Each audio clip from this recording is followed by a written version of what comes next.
Hello friends, आज की इस वीडियो में हम बात करेंगे लेजिस्लेटिव प्रैक्टिस एंड प्रोसीजर के चैप्टर 5 की। तो चलिए वीडियो को शुरू करते हैं। फ्रेंड्स, मीडिया आजकल मीडिया शब्द का नॉर्मली हम सभी यूज़ करते हैं और ये शब्द बहुत ही लोकप्रिय हो गया है। हम नॉर्मली अपनी दैनिक बातचीत में मीडिया शब्द का बहुत ही ज़्यादा उपयोग करते हैं। मीडिया का मतलब क्या होता है? मीडिया का मतलब होता है संचार माध्यम। अब ये संचार माध्यम क्या है? तो देखिए फ्रेंड्स, किसी भी सूचना, विचार व भाव को दूसरों तक पहुंचाना ही साधारणतः संचार या कम्युनिकेशन कहलाता है।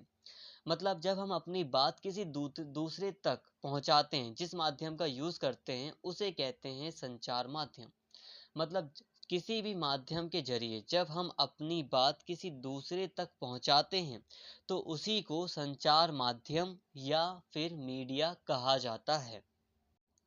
ये बात तो हो गई जब हम एक दो लोगों तक अपनी बात को पहुंचा रहे हैं, बट जब हम एक साथ करोड़ों जनता तक एक साथ मतलब करोड़ों जनता तक सूचना को पहुंचाते हैं, तो जिस माध्यम का हम यूज़ करते हैं सूचना पहुंचाने के लिए, उसको कहते हैं मास मीडिया। मास मीडिया भी कह सकते हो, मास कम्युनिकेशन भी कह सकते हो, जनसंचार के साधन भी कह सकते हैं और नॉर्मली संचार भी कह सकते हैं।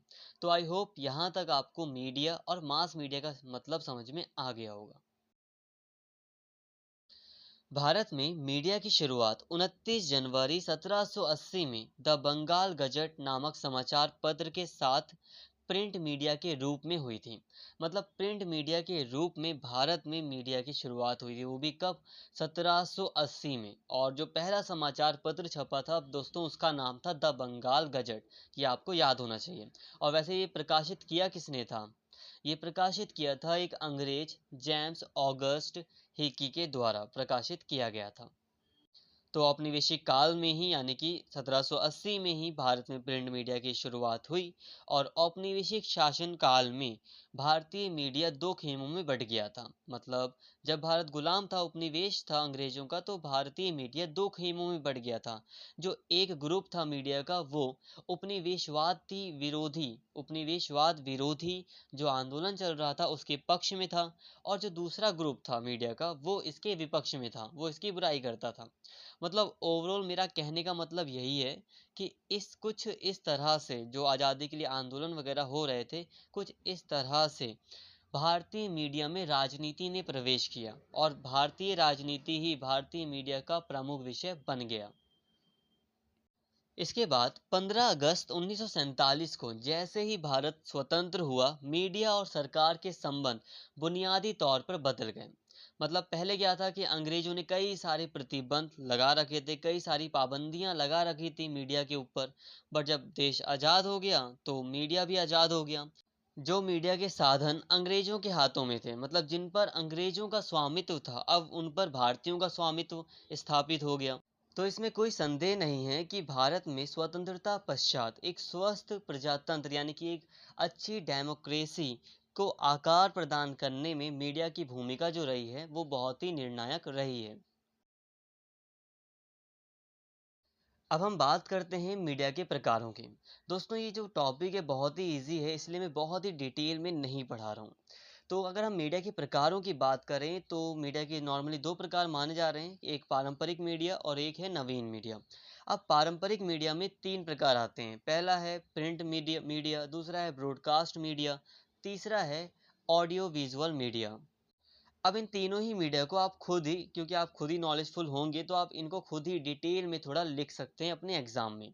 मैं फिर भी थोड़ा सा बता देता हूँ। जैसे कि प्रिंट मीडिया है मुद्रित माध्यम।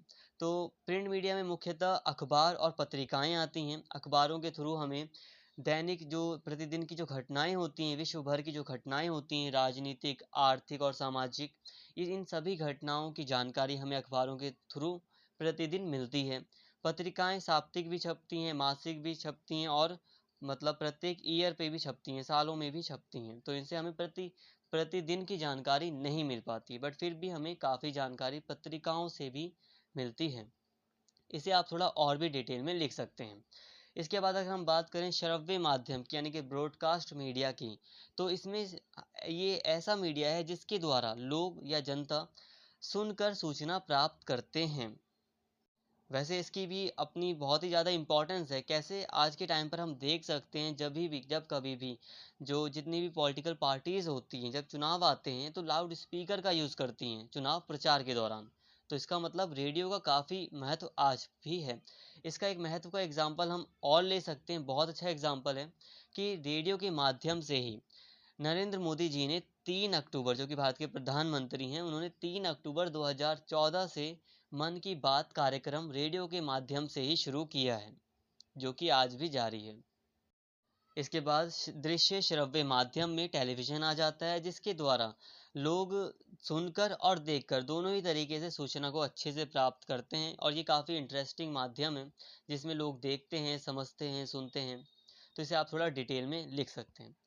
नवीन मीडिया में मोबाइल फ़ोन, कंप्यूटर, इंटरनेट जैसी टेक्नोलॉजीज़ आ जाती हैं, जिनके द्वारा सूचनाओं को भेजना आज के टाइम पर बहुत ही ज़्यादा आसान और इंटरेस्टिंग हो गया है। इसके अलावा कुछ सोशल नेटवर्किंग प्लेटफ़ॉर्म हैं, जैसे कि यूट्यूब, फेसबुक, इंस्टाग्राम, ये सारे के सारे नवीन मीडिया में आ जाते हैं।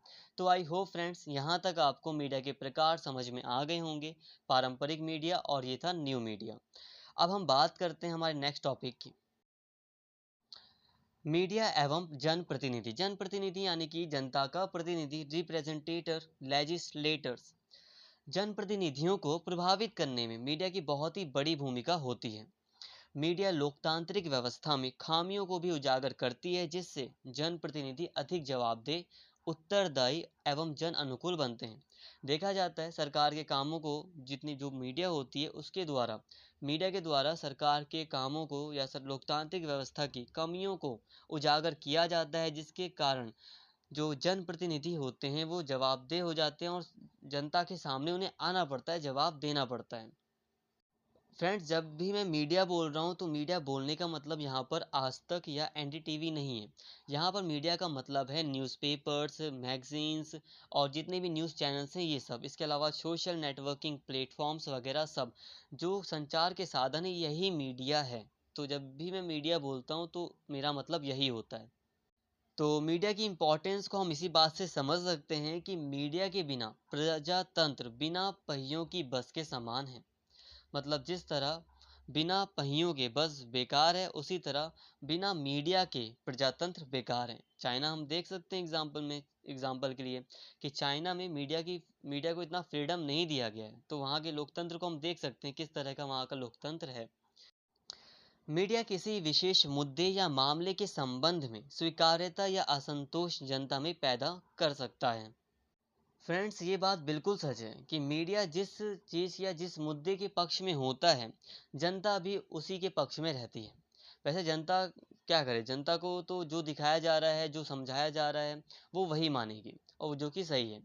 इसीलिए कहते हैं कि मीडिया निष्पक्ष होनी चाहिए। तो जहाँ पर मीडिया निष्पक्ष नहीं होती, वहाँ पर ये बहुत गलत चीज़ हो जाती है कि मीडिया गलत चीज़ें भी दिखाती है तो लोग उसे स्वीकार कर लेते हैं। तो ये मीडिया के पास बहुत बड़ी पावर है कि मीडिया किसी मुद्दे पर जनता की स्वीकृति या अस्वीकृति स्थापित कर सकती है। हालांकि आज के टाइम पर जनता काफ़ी समझदार हो गई है, लोग पढ़ लिख रहे हैं, तो वो सारी दिशाओं में उस किसी भी विशेष मुद्दे को सारी दिशाओं में समझकर देखते हैं, उसके क्या नकारात्मक प्रभाव हैं, क्या सकारात्मक प्रभाव हैं। अलग अलग तरह के न्यूज़पेपर्स को, न्यूज़ चैनल्स को वो फॉलो करते हैं, ताकि उन्हें एक निष्पक्ष, एक सही न्यूज़ मिल सके, सही जानकारी मिल सके। इसके अलावा मीडिया हित समूहों के लिए एक मंच प्रदान कर सकता है। देखिए फ्रेंड, जितने भी इंटरेस्ट ग्रुप्स होते हैं, दबाव समूह होते हैं, प्रेशर ग्रुप्स होते हैं, मीडिया उनको एक मंच प्रदान करता है ताकि वो अपनी आवाज़ सरकार तक पहुंचा सकें। अब दुकानदारों का एक ग्रुप है जो कि सरकार के किसी फैसले, यानी कि मान लेते हैं कि जीएसटी के फैसले से, उदाहरण ले लेते हैं कि जीएसटी के फैसले से असंतुष्ट हैं, तो अब वो आंदोलन कर रहा है, सरकार का विरोध कर रहा है। तो उस विरोध को, उस आंदोलन को सरकार तक कौन पहुंचाता है? मीडिया।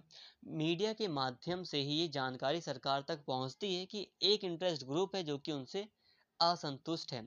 मीडिया में न्यूज़पेपर्स, न्यूज़ चैनल्स और सोशल नेटवर्किंग प्लेटफॉर्म्स, ये सभी आ रहे हैं। इसके अलावा संसद, सरकार, जनप्रतिनिधि और जनता, प्रेस व अन्य जनसंचार माध्यमों के द्वारा मतलब जो प्रेस है उसके द्वारा, और अन्य जनसंचार का मतलब है सोशल नेटवर्किंग प्लेटफॉर्म, न्यूज़पेपर्स, इनके द्वारा एक दूसरे से संवाद करते हैं।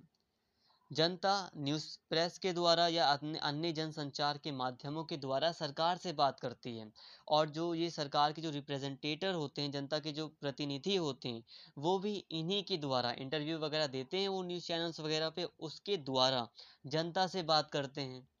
तो जो ये मीडिया है वो जनता और सरकार के बीच एक पुल का काम करती है। इसके अलावा मीडिया पॉलिटिशियंस या जनप्रतिनिधियों के द्वारा जो घोटाले किए जा रहे हैं, सरकार के द्वारा जो घोटाले किए जा रहे हैं, और जो भी प्रशासनिक खामियां हैं, एडमिनिस्ट्रेशन में जो भी कमियां हैं, उनका पता लगाने के लिए कड़ा संघर्ष करता है। इसके अलावा जनता की शिकायतों एवं कठिनाइयों को व्यक्त कर नीतियों को कैसे लागू किया जा रहा है, इस पर भी रिपोर्ट तैयार करता है और रिपोर्ट बनाता है।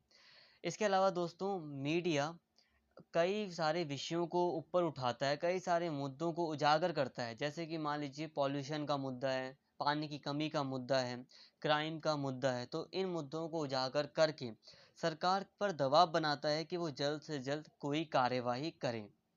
इसके साथ ही संसद में क्या हो रहा है, जो कुछ भी हो रहा होता है, उसको भी जनता को उससे भी अवगत कराता है। तो फ्रेंड्स, यहाँ पर मीडिया की बहुत ही बड़ी भूमिका हमें समझ में आती है। इतना ही नहीं, मीडिया की जो भूमिका है वो हकीकत में बहुत ज़्यादा है। मीडिया के पास ये पावर रहती है कि वो किसी व्यक्ति को हीरो बना सकती है तो किसी व्यक्ति को जीरो भी बना सकती है। तो इसे कहते हैं मीडिया प्रोपेगेंडा। तो मीडिया प्रोपेगेंडा के माध्यम से देखा जाए तो जनप्रतिनिधियों की सकारात्मक और नकारात्मक छवियों को गढ़ने की क्षमता मीडिया के पास है। आई होप फ्रेंड्स, यहाँ तक आपको मीडिया का एक रोल अच्छे से समझ में आया होगा। अब बात करते हैं मीडिया के कार्यों की। जब मीडिया का जन्म हुआ था शुरू शुरू में, मतलब जब मीडिया बना था शुरू शुरू में, तो एकमात्र कार्य था मीडिया का वो था नए विचारों का प्रसार करना, मतलब नए विचार फैलाना। बट समय के साथ इसके काम बढ़ते गए, इसने अपने काम को बढ़ाना शुरू किया, जिसके कारण आज के टाइम पर मीडिया एक उद्योग बन गया है। अब मीडिया के कई सारे कार्य हैं, जैसे कि सूचना प्रदान करना। मीडिया कई तरह की सूचनाएं आए दिन प्रदान करता रहता है।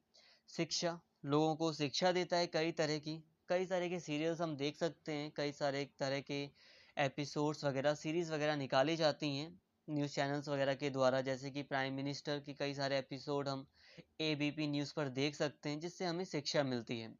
इसके साथ ही मनोरंजन की कई सारी चीज़ें, बॉलीवुड वगैरह की कई सारी चीज़ें, आज बॉलीवुड वगैरह या सीरियल्स वगैरह की कई सारी चीज़ें मीडिया वगैरह में दिखाई जाती हैं, न्यूज़पेपर्स में छापी जाती हैं और न्यूज़ चैनल्स पर दिखाई जाती हैं।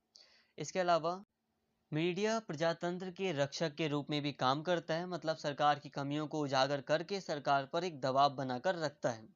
बट सबसे महत्वपूर्ण जो कार्य आ गया आजकल इसका है वो है एजेंडा निर्धारण। मतलब एक एजेंडा पहले से ही मीडिया निर्धारित कर लेती है कि हमें किस चीज़ के पक्ष में रहना है, किसके विपक्ष में रहना है।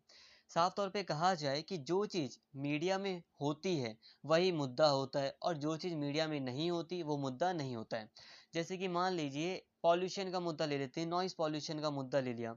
अब अगर ये चीज़ मीडिया में आ गई तो ये एक मुद्दा है। अब नॉइज़ पॉल्यूशन का मुद्दा है ये, बट अगर मीडिया इसको नहीं दिखा रही है, इसको नहीं प्रिंट कर रही है इस मुद्दे को, तो ये कोई मुद्दा नहीं रह जाता। अभी यूक्रेन और रशिया के बीच जो युद्ध हो रहा है, तो ये एक मुद्दा है अभी। बट अभी कुछ समय ही पहले अफगानिस्तान में इतनी बड़ी घटना हो गई, अब वो न्यूज़ चैनल्स पर नहीं दिखाई जा रही, मीडिया में नहीं छापी जा रही, तो वो अब एक मुद्दा नहीं है। तो यही है एजेंडा निर्धारित करना। तो फ्रेंड्स, आई होप आपको मीडिया का एक रोल अच्छे से समझ में आ गया होगा। अब मीडिया का जो रोल है वो बहुत ही ज़्यादा महत्वपूर्ण है किसी भी देश की डेमोक्रेसी के लिए। अगर हम आज के टाइम पे सबसे बड़ी चीज़ की बात करें कि आप सबसे ज़्यादा आपको क्या पसंद है, तो सभी कहेंगे कि हम ऐसे शासन प्रणाली में रहना चाहते हैं जिसमें सबको ज़्यादा फ्रीडम मिले, मीन्स डेमोक्रेसी। सभी चाहते हैं डेमोक्रेसी। बट डेमोक्रेसी में ही मीडिया का रोल सबसे ज़्यादा महत्वपूर्ण हो जाता है, जिस कारण से मीडिया बिल्कुल पारदर्शी होनी चाहिए, बिल्कुल निष्पक्ष होनी चाहिए। आजकल अगर हम देखें तो क्योंकि एक उद्योग बन गया है, जिस कारण से मीडिया निजी हाथों में, प्राइवेट सेक्टर में है। अगर गवर्नमेंट सेक्टर में है तो भी हमें दिक्कत है कि गवर्नमेंट का भी मतलब प्रभाव रहता है। बट मीडिया जो कि निजी सेक्टर में आ गई है, निजी हाथों में आ गई है, वो कई बार अपने मालिकों के पक्ष में काम करती है। पहले ही एजेंडा तैयार हो जाता है कि हमें इस चीज़ के पक्ष में रहना है, जो कि बहुत ही गलत है। तो फ्रेंड्स, आई होप ये वीडियो आपको पसंद आया हो। अगर आपको ये वीडियो अच्छा लगा हो तो प्लीज़ इसको ज़्यादा से ज़्यादा शेयर कीजिए, लाइक कीजिए, और चैनल को अगर अभी तक सब्सक्राइब नहीं किया है तो प्लीज़ चैनल को सब्सक्राइब कर लीजिए। Thank you.